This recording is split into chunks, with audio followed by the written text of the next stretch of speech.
Good day, I'm Samantha Allen, and this is your GIS News for Thursday, May 2.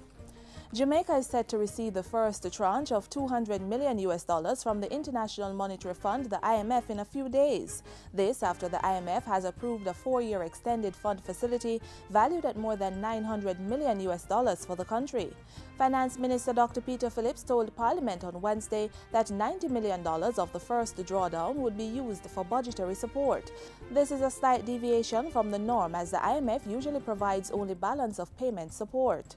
We are happy that the fund has agreed to break with custom, though not in an unprecedented way, and devote a portion of the resources to direct budget support, particularly because the support pledged by the other multilaterals will not begin to flow until after this first quarter of the fiscal year.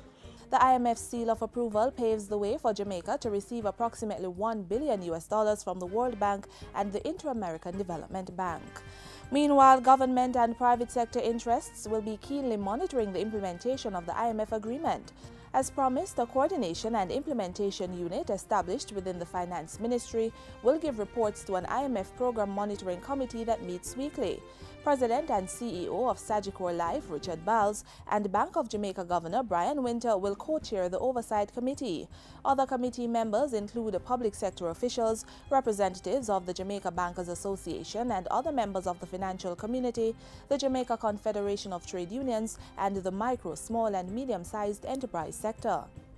Progress towards the goals will be reported to the Cabinet so that all sections of the administration remain conversant with the state of implementation and their responsibilities in the process. The Finance Minister has also requested that the IMF publish all documentation related to the agreement for full transparency. Dr. Peter Phillips was making his closing contribution to the budget debate, where the $520.9 billion estimates of expenditure was approved for the 2013-2014 financial year. Prime Minister Portia Simpson Miller has given instructions for Jamaica's National Physical Plan to be revised in keeping with government's approach to planned development. During her budget presentation this week, Mrs. Simpson Miller also revealed that 4 development plans for Portland, Trelawney, Manchester and Negril Green Island have been completed and will be promulgated this year. Development plans for St. Catherine, St. Thomas, Clarendon, Kingston and St. Andrew are in advanced stages of preparation. The Prime Minister said Cabinet would also be considering a draft town and country planning bill to complement a manual for development that was launched by her in 2007. Rural development is also to be a critical pillar of planned development over the next 3 years, and the administration will focus on a number of areas in that regard. The main emphasis for rural development will be on the building of townships, the establishment of business enterprises, provision of access to healthcare facilities, schools, water, roads, electricity, technology, and the creation of opportunities for economic advancement. I will be establishing a task force on rural development to coordinate these strategies. The Occupational Health and Safety Act, OSHA, is on pace to be passed this legislative year. Labour and Social Security Minister Derek Kelly says the bill is now receiving minor adjustments from the Chief Parliamentary Council.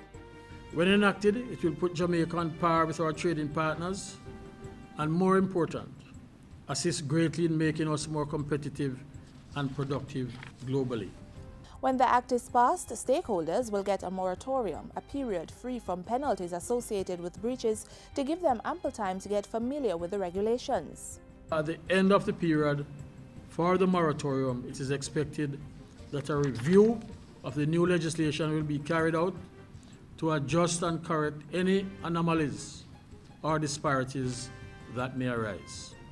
Minister Kelly was speaking at the International Labour Organization, the ILO's recent symposium for World Safety and Health Day at Work. And finally, Jamaicans living abroad will be introduced to lucrative business opportunities here at home when they participate in this year's Diaspora Conference. The 2013 conference is scheduled for next month in Montego Bay, with an emphasis on trade and investment. Foreign Affairs and Foreign Trade State Minister Arnaldo Brown says it will feature a marketplace that encourages participants to invest in their homeland.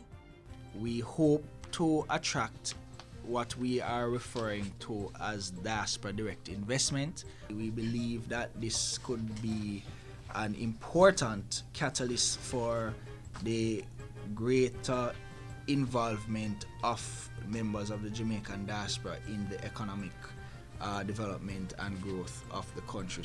The State Minister was speaking at a JIS think tank session Wednesday. He said the conference would also deal with the issue of red tape and making it easier to do business in Jamaica. And that's it for JIS News Today. I'm Samantha Allen. Thanks for watching.